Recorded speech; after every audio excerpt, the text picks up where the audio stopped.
Hello, this is Phil, your Gemini software slash game developer, and I use the term game developer loosely. I am talking today about Gemini Studio and the new features that are available in the software. So let's pop it open and take a look. So if you're playing along at home and you have the app open, you'll notice that things are a little bit different looking right now. That's because I'm using a developer version of the app.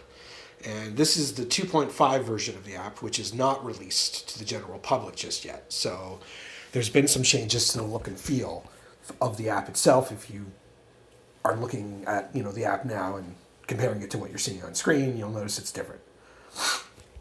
One of the major things I had to change was the name. So I'm tapping next to the name of the app here because I was contacted by our friendly neighborhood Google app team and told that Gemini Studio was too close to the Gemini AI brand name. So they asked me to change the name of the app. So that name has been changed to Gemini System Studio. So there's the story behind that. You can thank the people at Google for working with me and not, unlisting my app. So everything worked out perfectly. Anyways, onwards and upwards, I say. So I'm going to go to my library and talk about the first new feature. So the library is where we store all our characters. I'm clicking next to it on the screen right now so you can see where I'm talking about. So let's go there. And you can see I loaded this character set from a backup that I made in December. So I'm just going to tap below a button here. So if you see my taps, that's the export feature. If you're looking to back up your characters in Gemini, tap that button, and then it'll back up and zip all your characters into one convenient file. And then this button here that I'm tapping under, you can click that button to import backups or individual characters. That's my developer tip of the day. So now let's talk a little bit about the tagging feature. So this tagging feature, you can see the tagging UI is, I'm just going to tap around it here on the side. So this is the tagging UI for the select character screen. Tagging is basically the ability to arbitrarily assign categories to your characters. So you can open up a character and you can say this character is a D&D character or this character is a super heroic character, for example. And you can tag them as such. And then you can come here when you're looking at your character select screen. So I have 36 characters, for example, showing right now. If I were to touch the Discord tag, then we filter out all the characters who are not part of the Discord tag group.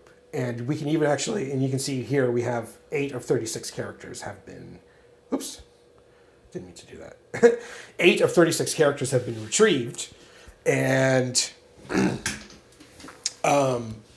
we can further break down the character list by clicking more tags. So for example, on Discord, I'm only interested in the NPCs that I made. So I'm going to attach that tag. And now instead of 8 characters, I have 3 characters. So that is the tagging feature. You can go into a character. I'll go into the Shambling Zombie here. And I'll go to the tagging section. So tags are at the very end. And you can see there's a UI here. You can add, edit, delete, do anything you want with the tags. So it's as easy as just touching a tag to attach a new tag to a character and untouching the tag or touching it again to remove the tag.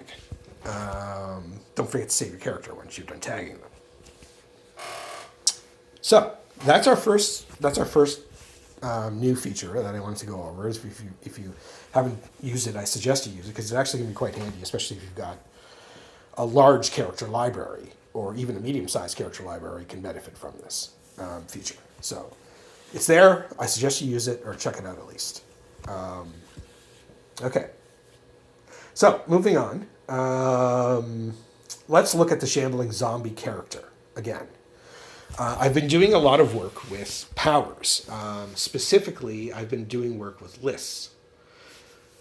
So you can make lists of powers now, and you can name them anything you want, and they can represent anything you want. For example, if you're playing in a high fantasy campaign and you're playing a wizard, you could assign a list to your magical spells, and you could call it like your wizardry. And then under your wizardry list, you could put in your spells. And perhaps you're also an elven mage, and maybe you have elven species abilities as well on top of your magical spells. So you could put a list together for your species abilities. It's very flexible, and it allows for the combination of powers in ways that make sense and are logical and natural for people. So, if you have I'll explain it a little bit with the Shambling Zombie here. Let me open up the Shambling Zombie character in edit mode, and I'm going to go over to the Powers tab. So this has been redesigned. The whole Powers tab, the cards on the Powers tab have been redesigned. Everything is a lot slicker now, in my opinion. So to open up a tab, for example, or to open up a power, you click on the name of the power. And you can see to the immediate right of the power, actually, let's just go there real quick. To the immediate right of the power, the 555, that is the ranks, effective ranks, and total ranks, respectively, of the power. That's a game detail. Not really important, but you can see that information is there next to the name. And then underneath, when we open up the power, you can see that we have the power information. So what's the name of the power, and then various information about, game mechanic information about the power itself. So this is a nice sort of convenient way of editing and deleting and managing. Like, I'm not going to delete it, but you can see, for example, I don't want to delete it, so I'm going to cancel out of this. But it's a nice way of organizing your powers and making things relatively easy to look at. Now let's look at Plague Bite. So Plague Bite, this guy here, is this is a list, and you can see inside the list there's two powers. There's a bite and something called Shambling Plague. So what this is, actually, let's open up the bite first, because the bite, when you look at it, you can see there's limitations attached to the bite. And under the bite power itself, the limitation is linked to the Shambling Plague power. So the bite is linked to the Shambling Plague power, for the record. So now let's open up Shambling Plague. Shambling Plague is a transmutation. So what happens here is when the bite goes off, the transmutation goes off as well. However, there's a limitation on the transmutation that the bite must do damage. So there's a little bit of a catch. So if the zombie doesn't actually do damage to you via a bite, then the transmutation doesn't actually hit. So, anyways, that's the anatomy of that set of powers. That set of powers is easily represented now as a list in Gemini. And you can see there's another list here. If I scroll down, and we can look at the Undead Body list. The Undead Body list is just a gigantic list of powers, like the undead, like the zombie is immortal, for example. The Undead Body 3 power that I just opened up states that it's immortal, it's the power immortal, and that's because he doesn't age. He's dead. Not going to die of aging when you don't age. The last thing I want to call out was the reorder feature. So the reorder feature has always been in Gemini. It's just it wasn't very well implemented before. I changed the UI around to make it more explicit. Anyways, the idea here is you have to hit this reorder button first. So I'm going to touch that button. And you can see it brings up the power, slam, and then the two lists on the character. So what I can do is I can reorder the lists any way that I want. So let's say I want Plague Bite to come before the slam. I'm going to long press the power and then drag it up and release it. And then we have this notification. If I go back to the powers, then I know that the Plague Bite is now before the Slam, and the Undead Body is still at the bottom of the list. So it works just like you think it would. Finally, I want to touch base on this button here that there's this button that I'm touching next to. This is the sort list button. So if you touch that button, and I'll touch it on the Plague Bite now, this will bring up the list of items that you just opened up, like the Bite and the Shambling Plague for that list, are now sortable. So if I wanted to put the Shambling Plague above the Bite, I could just drag it up if I wanted to. I don't actually want to do that, so I'm just going to leave it alone. So, in fact, I'm going to reorder this because I liked the Plague Bite where it was. So let's do that. There we go. Exit reorder.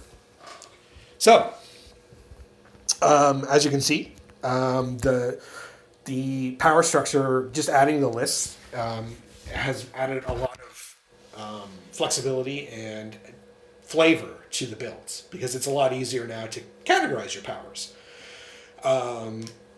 For example, so if you have, like I said, if you have Eldritch Magic because you're a sorcerer of some sort, you can cast magical spells. Well, you can categorize and list all your spells under Eldritch Magic, and then if you've got species abilities, or maybe you've got a magic staff that you carry with you that has powers invested in it, or imbued in it, I should say.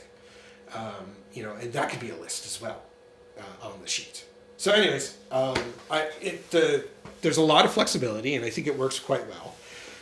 There's no mechanical tie-ins, so it's not like Champions or Hero where you have to, where you have multi-powers and you have slots versus, there's none of that. It's just a list. It's strictly for organizational uses. So it doesn't have any mechanical impact on the game. It's just to make things easier to organize and categorize. So, that's about it. Thank you for watching, and have fun gaming.